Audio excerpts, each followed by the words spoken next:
Gouvernement ale ka dɔgɔkun lajɛ min bɛ kɛ araba o araba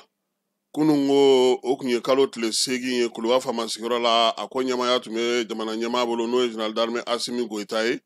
baara minnu bɛ san no olu kuma kɛra o kan o ye ɲɛbila sariya sɛbɛnw ye ministre ka baarakɛlaw ni baara bolodalenw ko ye tali kɛ o la ɲɛbila sariya sɛbɛn ko ta na sira fɛ sa ministre min bɛ ni ale bɛ jamana kɔnɔ lakana ko kunna n'o ye général de division Daoud Ali Mohamedi nin ye ale y'a yira sa k'a fɔ ko min ye jamana kɔnɔna na nin ye décret min n'u y'o ta sa ka sɔngɔnsigi kɛ ka kɛ ni carnet de passeport ye ale n'a tɛmburukow bɛɛ lajɛlen sɔngɔko ma an ka jamana kɔnɔ ko yaasa maaw n'u bolominɛw bɛ se ka lakana cogo min baaraw kɛcogo ɲuman na cɛncɛn fo ka jamanaw ka kɛrɛnkɛrɛnnenya AES o jamana ɲɛmaaw olu jɛra ka sa k'a fɔ k'u ka dugutaa sɛbɛn ko k'a bɛɛ lajɛlen kɛ bakuruba kelen ye min ye u ka jamanaw kɔnɔna na sɛbɛn min bɛ sa n'o sɔrɔlen filɛ nin ye AES tɔgɔ la keba ko a nanzara tɔgɔ o ye e-passeport AES ye e-passeport AES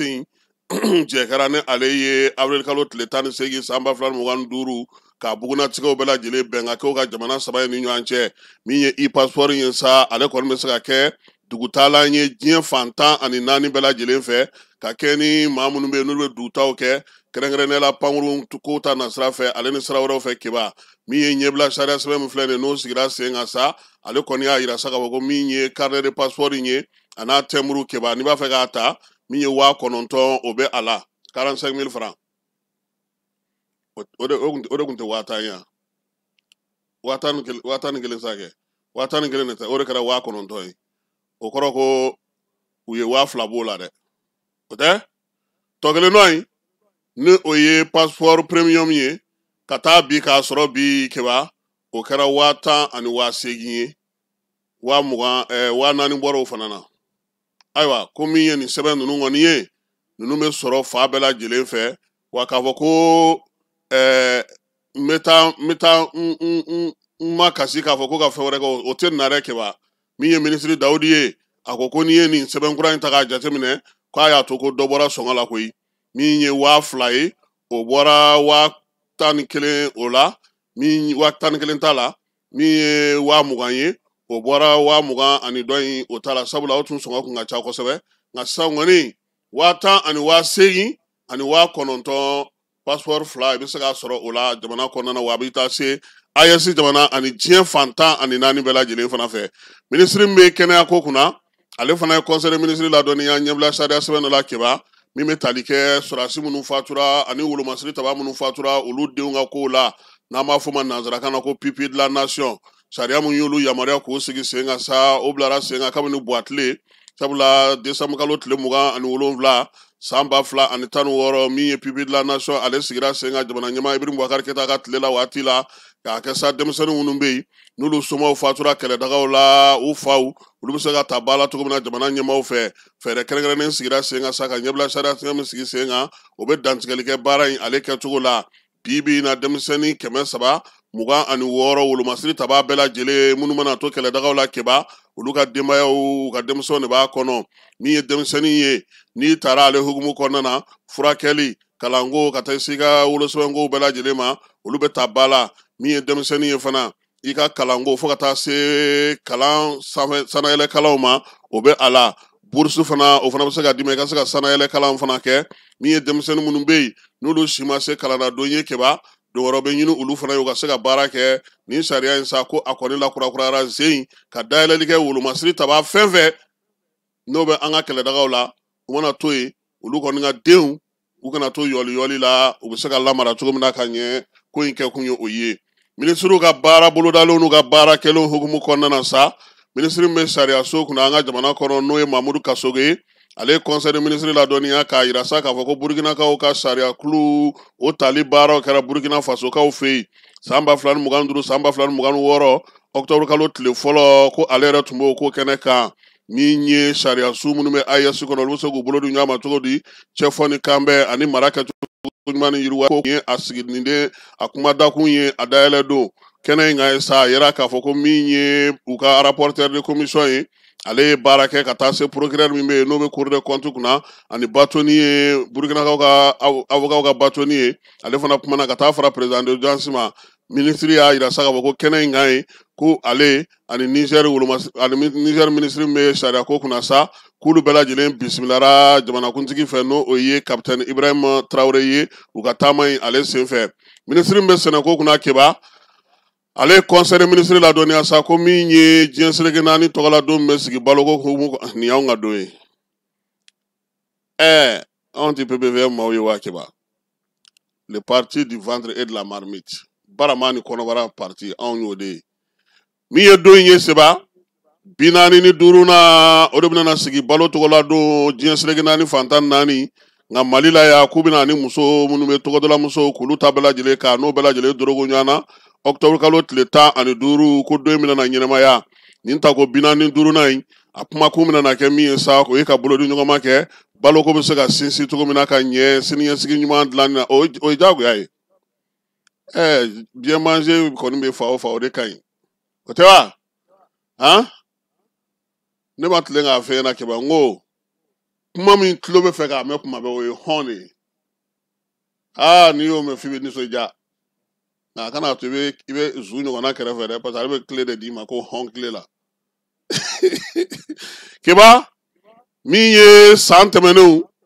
baara min kɛra nin don 2 in hukumu kɔnɔna na kuma tɛ baloko ta ale ni muso togodala musow ka don ko o bɛna yɛlɛma Mali kɔnɔ sen welewelema bɛna da kominiw bɛɛ lajɛlen kɔnɔna na baro sigiw bɛna kɛ ka ɲɛfɔli kɛ don in a bɛ se ka faamu cogo min na bɛɛ lajɛlen fɛ wa bɛɛ lajɛlen sen ka don a baara ale kɛli la min ye minisiriso min bɛ muso den ani du kunna Keba ale conseil ministre fana ladɔnniya k'a yira sa k'a fɔ ko min ye muso tɔgɔla don kɛrɛnkɛrɛnnen n'o ye npogotigininw tɔgɔla don kɛrɛnkɛrɛnnen ye o fana kan ka kɛ o tako 14 na o kan ka sigi sen kan octobre kalo tile 11 o tako 14 in ale fana bɛna bila hukumu min kɔnɔna na o ye npogotiginin yɛlɛma ka don a ka ko la yaasa min ye npogotigininw ye u bɛ se cogo min na ka se ka kunbɛli kɛ degun mana na k'u sɔrɔ u ka baaraw kɔnɔna na min ye don in ye ko a bɛna kɛrɛnkɛrɛnnenya ka se ka min ye musow n ka tɛ npogotigininw olu jɔyɔrɔ bɛ se ka bonya cogo min na u ka sigida lakana baaraw la yaasa ka se ka waleyaw caman fana sigi sen kan ɲinan ta hukumu kɔnɔna na sa k'u bɛna npogotiginin dɔw ta Keba o n'a ka so dayɛlɛ maaw ye a bɛ baara min kɛ an ka t'o lajɛ o mana bɔ yen baro sigi bɛ kɛ arajo ni télévision so la min ye kuma ɲɛfɔw fana bɛ kɛ a don kelen hukumu kɔnɔna na bɔlɔlɔ siraw fɛ ka se ka bɛɛ lajɛlen ale la faamuya minisiri min bɛ kunnafoni ko kunna ale ni subahana mansinw walankatali ka taa an ka marabolo kɔnɔna na n'o ye anw yɛrɛ ka minisiri ye Alhamdu Agi Iliyɛn ale conseil ministre ladɔnniya sa k'a yira k'a fɔ ko min ye Burukinakaw fɛ yen sanayɛlɛ kalanso minnu bɛ farafinna olu ka jɛrɛ min bɛ kɛ san o san o tako 14 na a tun b'o kɛnɛ kan octobre kalo tile fɔlɔ ka taa sa tile 3 ma a y'a yira sa k'a fɔ ko Wagadugukaw fɛ yen min ye sanayɛlɛ kalanso ye n'o ye universitéw ye olu ye baro sigi kɛ ɲinan ta kɔni dakun kun talen don sa kunnafoni di ko o jɔyɔrɔ farafinna ka yɛrɛma hɔrɔnya ɲinini na min ye maa mafalenw ye politiki ko ta na sira fɛ kunnafonidilabaw ka taa se maa minnu yɛrɛ bɛ n'olu ka baara bɛɛ lajɛlen don ekɔlidenw kalanni ma sanayɛlɛ kalanso la kunnafonidi taw la u bɛɛ lajɛlen yira nin tako 14 in kɛnɛ kan min ye kunnafonidi yɛrɛ ka kɛ ni diɲɛ yɛrɛ taabolo ye kunnafonidi ka kɛ ni yiriwali ye farafinna kuma ye tali kɛ o la minisiriw caman de nana ka bɔ jamanaw caman na AES minisiri 3 fana ye ɲɔgɔn sɔrɔ yen minisiri y'a yira sa k'a fɔ ko min ye furancɛla fangaw ɲɛmaw ka taa fara olu ka cidenw kan olu fana caman tun bɛ kɛnɛ kan farafinnadenw minnu bɛ kɔ ka sa kɛrɛnkɛrɛnnenya olu fana caman nana ka na ye baro sigi kɛnɛ kan minisiri ko sa ko a ka yen taama sen fɛ k'a y'a to Mali kumakan ka se ka mɛn Mali ka miirinaw ka se ka mɛn ɲɛma bɛ baara min kɛ kunnafonidi la k'o danganamaya ale yɛrɛ ye kuma ta kɛnɛ kan n'o ye anw ka minisiri ye Alhamdu Agi Iliyɛn k'an b'a fɔ yan k'a yira fana ko min ye taama sen fɛ minisiri ko fana ko ale n'a jɛɲɔgɔnw u jɛra sa Mali Burkina Niger ka taa kɛnɛ kan kɛnɛ min ye bɛnkan ye min ye kunnafonidiw ye o bɛ se ka kɛ cogo min na agence de communication jamana 3 ni ɲɔgɔn cɛ u y'u tɛgɛ nɔ bila sɛbɛn na sɛbɛn min n'u y'o o fana fasiri taama in sen fɛ kapitɛni a y'olu fana bisimila Keba ka hakilila jagabɔ kɛ wa o fana senfɛ fana arajo min bɛ yen n'o kan ka sigi AES tɔgɔla Keba Burukinakaw fɛ yen k'o fana u taar'o lajɛ k'a baaraw kan ka daminɛ sɔɔni minisiri min bɛ seko ni dɔnko ani dunanjigisow kunna an ka jamana kɔnɔ Mamu Dafe ale ko sa ko ale tun bɛ jɛrɛ kɛnɛ kan UNESCO tɔgɔla Espagnekaw fɛ yen min ye jɛrɛ in ye a daminɛna septembre kalo tile 28 ka taa kun fori octobre kalo tile 2 Barcelone Espagnekaw fɛ yen jɛrɛ in sa ale kɔni ye seko ni dɔnko tigilamaw bɛɛ lajɛlen fara ɲɔgɔn kan UNESCO ale ka yamaruya kɔnɔna na jɛkulu caman nana seko ni dɔnko tigilamaw kɛnyɛrɛye tigilamaw faso jamana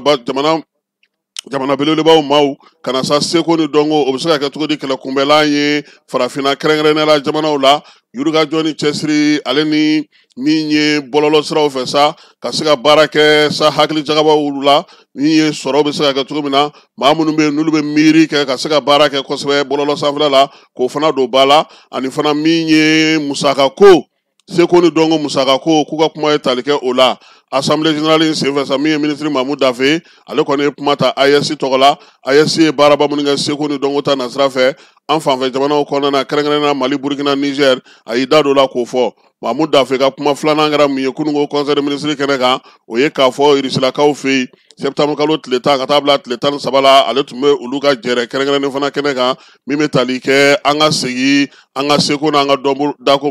seko ni dɔnko ma o ka kɛ waleya ɲuman ye ka se k'an lataa ɲɛ a y'a yira sa ko taama in senfɛ min ye ɲɛmaaba fɛn fɛn tun bɛ u bɛɛ lajɛlen ye ɲɔgɔn ye n'o ye chef de délégation ye min ye baara in yɛrɛ ye a hukumu fana kɔnɔna na sa Irisilakaw ka ministre danga min bɛ yen n'o bɛ seko ni dɔnko kunna ale n'o fana ye ɲɔgɔn ye kɛrɛnkɛrɛnnenya la fana min ye jɛrɛ belebeleba min kɛra Irisi jamanakuntigi ale yɛrɛ de y'o baaraw ɲɛmaaya ta n'o ye Vladimir Poutine ye Mamu Dafe ko a ka o taama senfɛ a jɛɲɔgɔn minnu bɛ yen sa n'o ye farafinataw ye u bɛɛ lajɛlen jɛra ka baaraw kɛ baara minnu bɛ tali kɛ seko ni dɔnko sinsinni la farafina nka ye AES jamanaw fana ye olu fana ye fɛɛrɛ sigi sen kan u ni Irisilakaw ka bolo di ɲɔgɔn ma a bɛ se ka sinsin cogo min na seko ani dɔnko ta nasira o fɛ ministre Mamu Dafe ka kuma sabanan kɛra min ye kununko conseil des ministres kɛnɛ ka keba o ye ka yaala k'an faso dɔn min ye an ka yɔrɔ sawulenw an ka yɔrɔ kɔrɔw an ka danbe yɔrɔw ka yaala ka olu lajɛ k'olu yira maaw la k'o baara kɔni a y'o sigi sen kan waleya in kɛkun ye min ye yɔrɔba minnu b'an ka jamana kɔnɔ a ka se ka kɛ yiriwali yɔrɔ ye an yɛrɛ jamanadenw fɔlɔ an ka wuli k'an faso ɲini k'a dɔn min y'an ka tariku ye an k'o dɔn an k'an bɔkolo ni an taabolo n'an ka tabiyaw dɔn waleya in b'a to fana min ye sɔrɔ ye o togoda ninnu na o n'o marabolo ninnu na o bɛ se ka kɛ sɔrɔkɛyɔrɔ fana ye u bolo sabula ni maaw bɛ munumunu salo k'a la tuma bɛɛ a bɛ fisaya sigida maaw olu ma ministre min bɛ bagan mara ale ni jɛgɛ mɔ kunna an ka jamana kɔnɔ kiba a ye conseil des ministres ladɔnniya sa k'a fɔ ko min ye Nizɛrikaw ale tun b'olu fɛ yen jɛrɛ dɔ tun bɛ yen n'o bɛ tali kɛ sa baganw olu kɔni ka kwadun yɔrɔ ni o ta ko 58 na ale tun b'o kɛnɛ ka Agadezikaw fɛ yen baara in kɛra octobre kalo ale tile 4 a n'a tile 5 Nizɛrikaw fɛ yen nin ta ko 58 in sa k'a ko bɛɛ lajɛlen kɔni kun bilalen don min na o ye bɛn ni kelenya min ye bagan maralaw ye olu bɛ se ka ɲɔgɔn faamuya cogo min na ka se ka kɛ yiriwali kuntalajan ni bɛn ni kelenya kuntalajan fana sigilen sen kan waleya in y'a to fana min ye bagan maralaw minnu bɛ yen n'olu bɛ munumunu salo minnu bɛ yɛlɛma jamanaw ni ɲɔgɔn cɛ u bɛɛ lajɛlen ka ɲɔgɔn sɔrɔ baganko bɛ cogo di yɛlɛma jumɛn bɛ se ka kɛ falen jumɛn bɛ se ka kɛ hakilila jumɛn bɛ se ka di ɲɔgɔn ma sɔrɔko ta nasira fɛ Niger ale ni Mali ni ɲɔgɔn cɛ a n'a dafɛ jamanaw bɛɛ lajɛlen ni ɲɔgɔn cɛ baabu ye tali kɛ o la minisiri y'a yira sa k'a fɔ n'o ye yubaba ye k'u y'u sinsin min kan o ye ka bɛn k'o sinsin jamanaw ni ɲɔgɔn cɛ kuma tɛ bi baganw olu bɛ munumunu salo minnu kɛ saheli jamanaw kɔnɔ n'o ye AES ye k'o don ba la kosɛbɛ minisiri min bɛ kɛnɛyako kunna n'o ye général de colonel major Assa Bajalo ye keba ale ye conseil des ministres ladɔnniya sa k'a jira k'a fɔ ko min ye dengue bana ye k'a cayara ka tɛmɛ dɔgɔkun tɛmɛnen in ta kan k'an bɛɛ lajɛlen k'an hakili to a la k'a jira k'a fɔ sa ko min ye bana in ye k'a kɔni bɛ ka caya an ka jamana kɔnɔ furancɛla fanga ɲɛmaa n'o ye général d'armée Asimi ye a ko k'an ka tangalanw kɛ an taala ye yaasa an kɛnɛma bɛ se ka to cogo min na ka fasojɔ baaraw kɛ Bamako octobre kalo tile 8 san 2025 secrétaire général du gouvernement Brahma Coulibaly chevalier de l'ordre national